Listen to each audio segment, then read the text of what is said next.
La santidad de Cristo.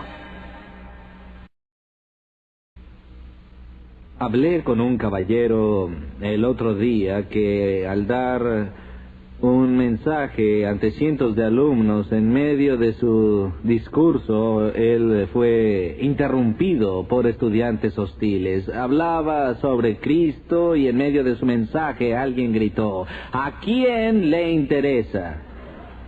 Y luego me explicó, él dijo, el auditorio era hostil. Y que cada vez más parece haber una creciente hostilidad en nuestra nación hacia la fe cristiana y un sentido creciente de militancia específicamente procristiana y anticristiana, fuerzas de las que hablamos antes de comenzar.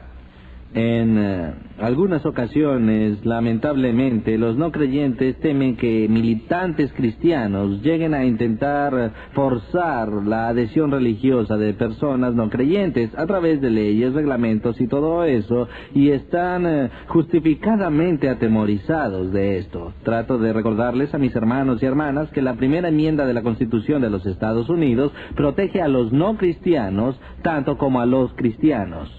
Debemos tener mucho cuidado con eso, pero muchas veces hay un sentimiento de angustia y hostilidad dirigido hacia los cristianos, contra ministros, teólogos, evangelistas y demás.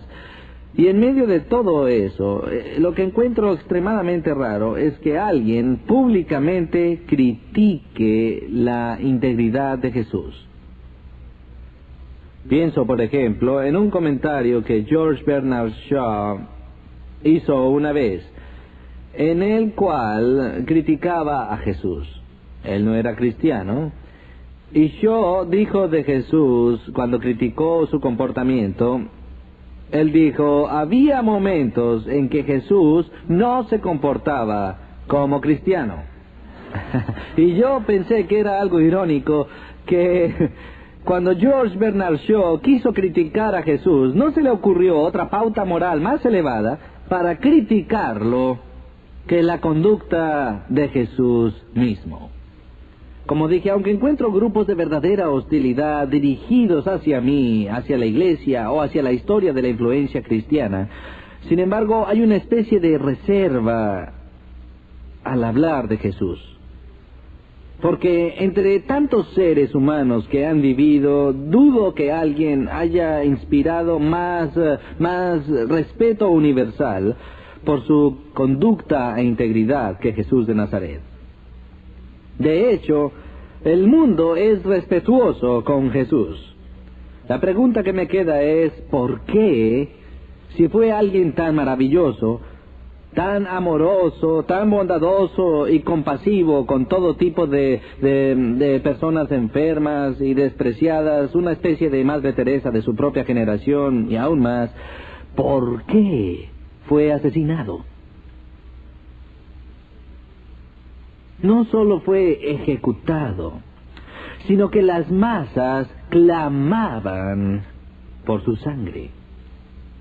¿Qué era lo que en Jesús de Nazaret inflamaba las pasiones del pueblo por él o en su contra? Me gustaría leerles un pasaje del Evangelio de San Marcos que considero empieza a tratar esta cuestión en particular. Cuarto capítulo del Evangelio de San Marcos, empezando por el versículo 35. Leemos esto. Aquel día, cuando llegó la noche, les dijo a sus discípulos, pasemos al otro lado. Y despidiendo a la multitud, le tomaron como estaba en la barca. Y había también con él otras barcas, pero se levantó una gran tempestad de viento y echaba las olas en la barca, de tal manera que ya se anegaba. Y Jesús estaba en la popa, durmiendo sobre un cabezal. ¿Se imaginan la escena? Esto tuvo lugar en el mar de Galilea, y debo decirles que es un fenómeno topográfico bastante especial en Palestina, por el túnel de viento que se forma entre el desierto de Transjordania y el mar Mediterráneo. Lo que sucede en esta situación geográfica es que una especie de túnel de viento está apuntando hacia el mar de Galilea. Y tormentas violentas de enormes proporciones pueden levantarse sin previo aviso sobre ese lago. De hecho, estuve allí hace un par de años y tomé un crucero de excursión que atraviesa el mar de Galilea, y con el equipo náutico más moderno y marineros muy bien entrenados. Nos decían que aún viven aterrorizados de estas extrañas tormentas que ocurren aún en estos días por allá. Bueno, aquí los discípulos eran pescadores avesados y habían estado en ese lago 1000 veces. Y una de estas violentas tempestades se levantó en el medio de la noche. Y las olas eran de gigantescas proporciones. El viento rugía y cada segundo el barco estaba en peligro de zozobrar y ahogar a los pescadores. Y todo el tiempo Jesús dormía en la barca. Detesto a las personas así. Los he visto en aviones. He estado en aviones en los que las azafatas gritaban de pánico. El avión caía de a tramos de 1000 pies en violentas turbulencias y un señor al lado mío tranquilamente dormía. Yo quería sacudirlo y decirle: ¿que eres calvinista tal vez? ¿Qué es lo que te pasa a ti? ¿No te das cuenta de que podríamos estrellarnos en cualquier momento? Pero estas personas poseen un espíritu calmo y sereno y duermen tranquilos. Bueno, allí estaba Jesús, durmiendo en la popa del barco, y en la Biblia dice algo fascinante aquí. Dice que los discípulos tenían miedo, y no hay nada particularmente fascinante en eso. Pero quiero aplicarlo a algo. Cuando enseñaba en un seminario en Filadelfia hace varios años, daba un curso sobre ateísmo académico, en el cual se le pedía a los estudiantes leer las fuentes primarias, los escritos de los más claros ateos de la historia occidental. Les mandé leer a los estudiantes las objeciones de David Hume, de John Stuart. Les mandé leer a los estudiantes las obras de Nietzsche y de Ludwig Feuerbach. Les mandé leer a los estudiantes la crítica que hizo Marx en contra de la teología cristiana, y de Kaufman y otros como Sartre y Camus. Y leímos estas obras y encontramos que los ateos, particularmente en los siglos XIX y XX, trataban de contestar la siguiente pregunta: sabemos que dijimos que no hay un Dios, pero el problema que nos perturba es que, a pesar del hecho de que estamos convencidos de que no hay ningún Dios, ¿por qué es que la especie humana parece ser incurablemente homo religiosos? Esto es, ¿por qué es que donde quiera que vayamos encontramos personas que se dedican al ejercicio de la religión? Madeleine Murray contestó esta pregunta diciendo: porque las masas simplemente tienden a la superstición y no analizan críticamente el tema. Solo debemos educarlos un poco más. Pero personas como Freud y Marx, y Feuerbach y Nietzsche deseaban una explicación más sólida, y así estaban de acuerdo en que para el hombre la religión emerge históricamente de las necesidades psicológicas de las personas. En otras palabras, de la humana fragilidad. Lo único que todos compartimos es nuestra mortalidad. Y así como sugirió Freud y Marx secundó la moción, es que todos los seres humanos tienen un temor incorporado a las fuerzas naturales que amenazan nuestras vidas. Y lo que sucede históricamente es que las personas comienzan a inventar religiones en las cuales el primer escalón del proceso evolutivo es imponer la idea de un alma viviente dentro de estas fuerzas. Y así había un Dios en la tormenta, un Dios en el terremoto, un Dios en la pestilencia. Freud dijo que el primer paso era la personalización de la naturaleza. ¿Por qué? Muy fascinante la teoría. La idea es esta: Hay todo tipo de cosas allí afuera, damas y caballeros, que amenazan mi existencia. El cáncer, fuego, inundaciones, guerras, otras personas. Pero he aprendido como ser humano cómo sobrevivir, al menos hasta ahora, a la hostilidad de otras personas. Cuando tú vienes hacia mí apretando los dientes, estás furioso y tienes un revólver, he aprendido a vérmelas con eso. Así, si estás enojado conmigo, puedo rogarte misericordia o hacerte cumplidos. No querrás dispararme a mí, pues yo soy el presidente de tu club de admiradores, ¿sabes? Me refiero a que, oye, te admiro y todo eso, y puedo intentar sobornarte, puedo decir, mira, si me perdonas, la mitad de mi reino es tuyo, o cosas así. Hemos aprendido estas pequeñas fórmulas para causar un cortocircuito en las personas que quieren atacarnos. La pregunta que hacía Freud era esta: ¿cómo puedo negociar con un huracán o una inundación? No podemos pedir nada a una tormenta, ni sobornar a un terremoto.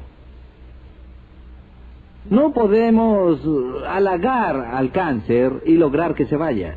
Estas son fuerzas impersonales, no personales, que amenazan destruirnos. Así que lo que hacemos es proyectar en la naturaleza nuestras propias características para poder hablar con la tormenta. Y muy pronto endiosamos a la naturaleza. Ahora hablamos de esto a las deidades que están sobre estas fuerzas o sobre estas. Y la versión simplificada es el monoteísmo, en el cual solo debes hablar a un Dios sobre todos estos problemas. Así que si reverencias a Dios y honras a Dios y pagas tus deudas y envías tu cheque y haces todas esas cosas, entonces Dios, que es un poder que está por encima de la tormenta, te protegerá de todos estos problemas. Ya han visto la incidencia de esto en los ministerios televisivos, en los cuales el énfasis es puesto en la prosperidad y salud, que son siempre la voluntad de Dios. Escuchamos este concepto, nómbralo y reclámalo.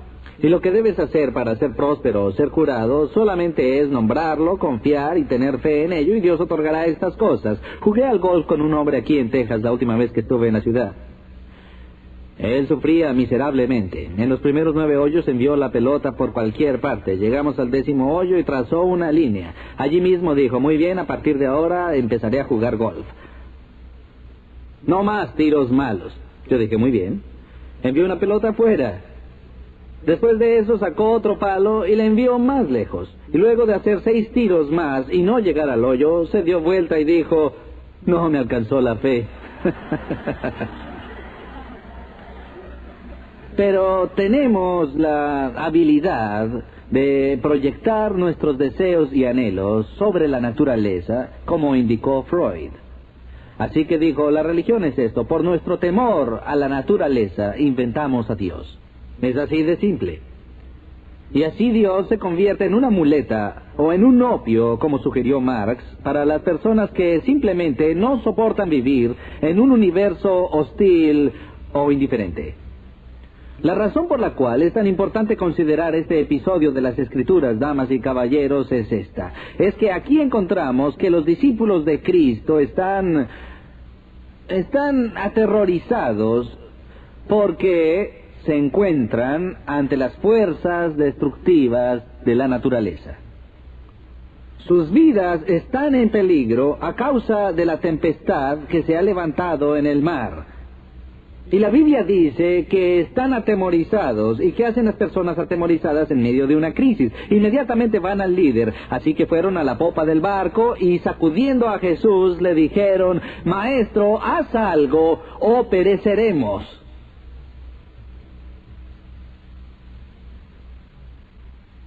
¿Y él cómo reaccionó? Miró a su alrededor y vio la situación, y entonces la encarnación del Señor Dios, creador del cielo y la tierra, emitió una orden verbal, no a los hombres, sino a las fuerzas impersonales de la naturaleza. Se dirigió al mar y al viento y les ordenó con voz potente: ¡paz! ¡Paz ahora! Y al instante el cosmos respondió y le obedeció de inmediato. Así que el mar se serenó totalmente y el viento estaba tan calmo que no había ni una brisa en el aire. Ahora bien, lo que más me llama la atención en este relato está en la línea siguiente. ¿Cuál es la respuesta de los discípulos cuando Jesús elimina la amenaza clara y presente de la naturaleza? Dice que tiran sus remos al aire regocijándose y dicen, ¡oh, sabíamos que lo harías! No, el texto nos dice que en ese momento los discípulos comenzaron a experimentar un profundo temor. Esto es, en lugar de que sus temores se calmaran y aminoraran, sus temores ahora se intensificaron. Lo que Freud no entendió, damas y caballeros, es que hay algo dentro del corazón humano que tememos mucho más que cualquier fuerza impersonal de la naturaleza. Y eso es el poder y la presencia de una persona que es santa. Ahora los discípulos tiemblan y se hacen esta pregunta: ¿qué tipo de hombre es este, que hasta el viento y el mar le obedecen? Recuerdan que en una sesión anterior hablé sobre la xenofobia, lo separado de Dios, la diferencia de Dios que nos amenaza y atemoriza. Los discípulos dicen, un momento, acabamos de presenciar el despliegue de un tipo de humanidad que nos es desconocida por completo. Cada vez que ustedes conocen a una nueva persona, su cerebro recorre un catálogo de computadora con respuestas. Si esta persona está sonriendo, nos dice una cosa. Si frunce el ceño, nos dice otra cosa. Y ante las personas tenemos todas estas categorías y catálogos que usamos en nuestra experiencia como seres humanos. Y aprendemos cómo actuar con otras personas de acuerdo a nuestras experiencias.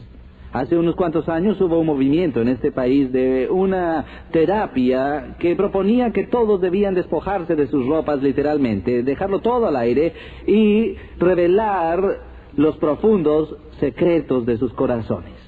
Y se le daba gran importancia a la franqueza.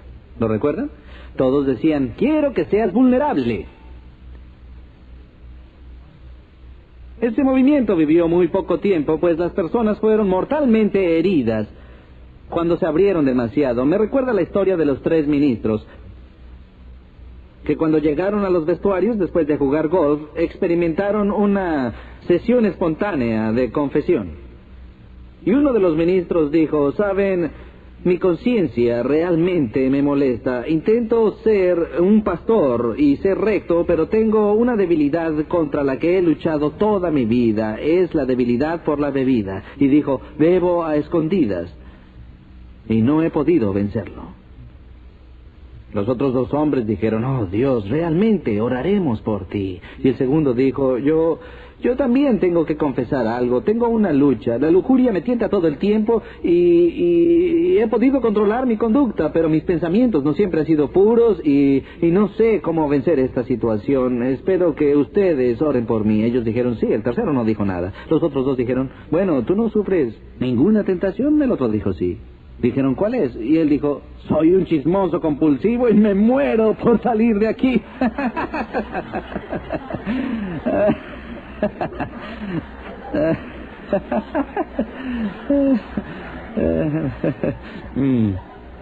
Pobres los que hablaron. Me refiero a que la razón por la cual somos tan cerrados y cuidadosos de no revelar todo sobre nosotros a cualquier persona que se acerca es que cada persona de esta habitación ha sido traicionada en un secreto. Cuando mostraron su corazón y contaron algo a alguien que pisoteó toda su alma. Después de que eso sucede a un ser humano, aprende a colocarse una armadura, ¿verdad? Así que no deseamos ser vulnerables y ser abiertos. Entonces usamos este mecanismo de computadora muy cuidadosamente para categorizar a todo ser humano. ¿Es esa persona confiable? ¿Es esa persona no confiable? Bien, los discípulos vieron a Jesús y sus computadoras enloquecieron y dijeron, un momento, no tenemos categoría para este hombre. Jamás habíamos encontrado a alguien tan otro, tan diferente, tan separado, tan apartado de la humanidad normal que pueda dar una orden al mar y el mar obedece.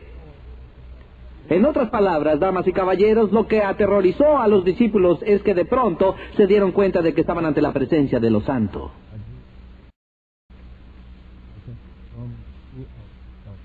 Y su temor se incrementó. Esta no es la única vez que esto pasa en el Nuevo Testamento.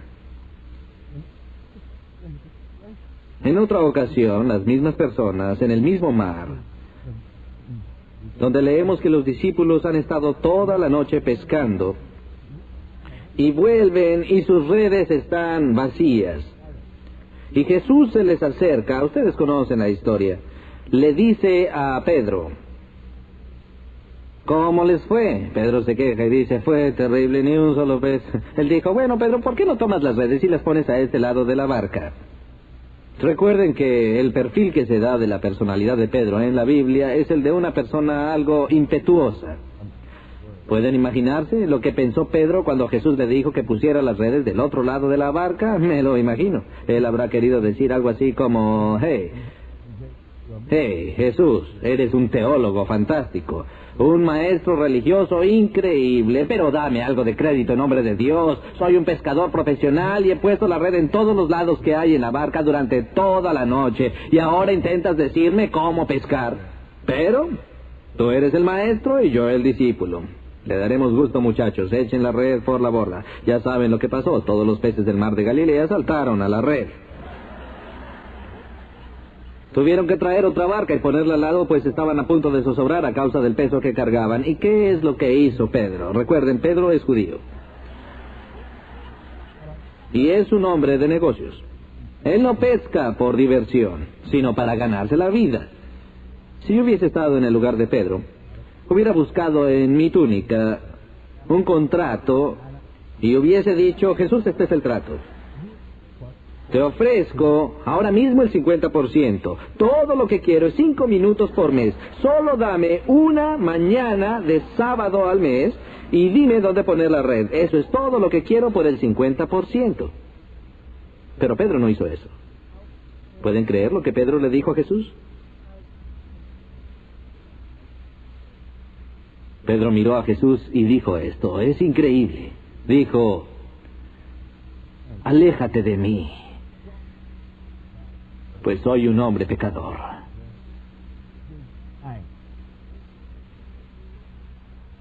Pedro dijo, Jesús, por favor, vente.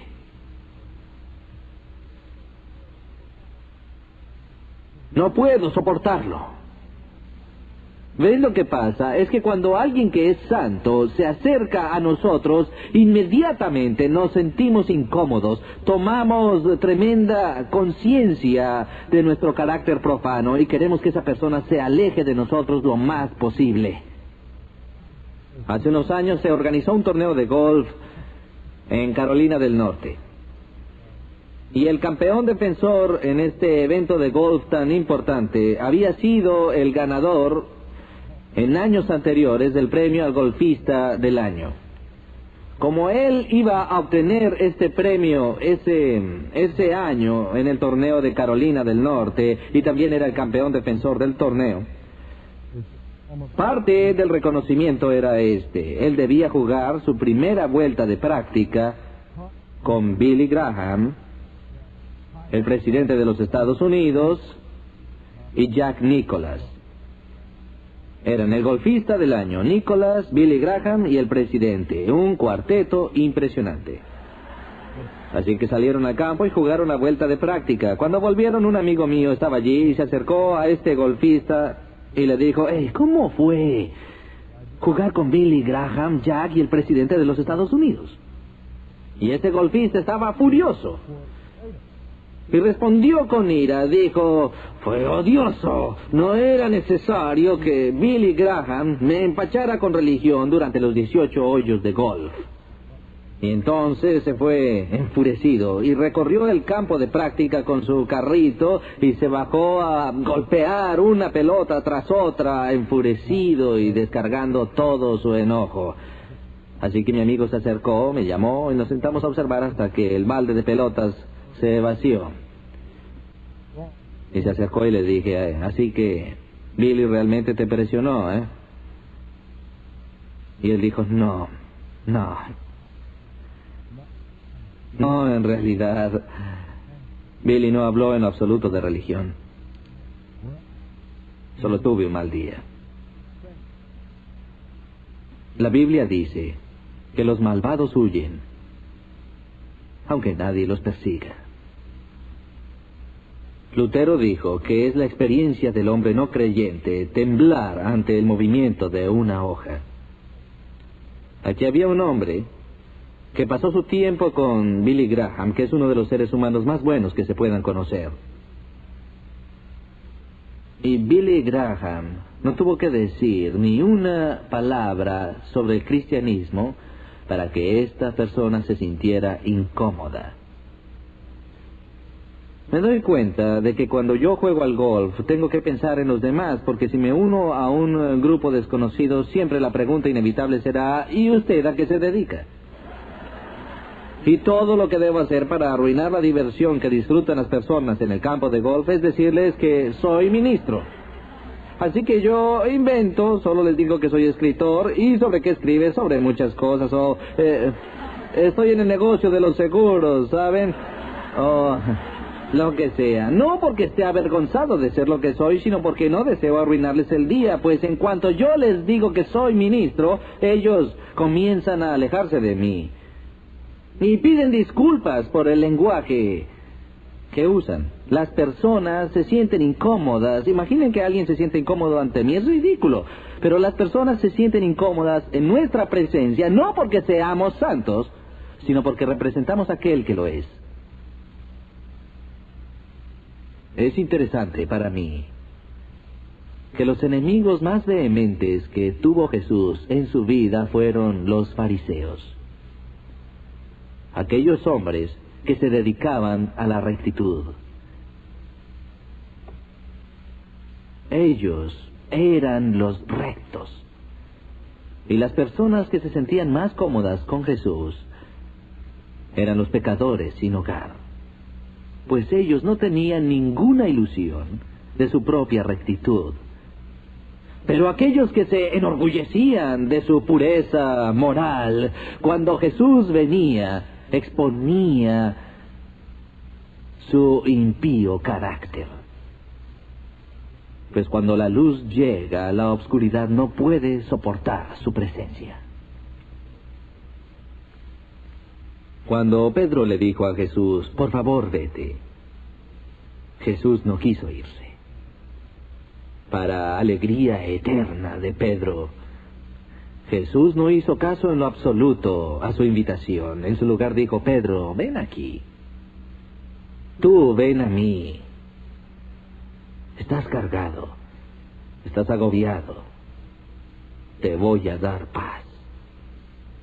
Ven, damas y caballeros, la verdad más importante en todo el mundo está muy bien guardada, pero es algo horrible que haya sido guardada.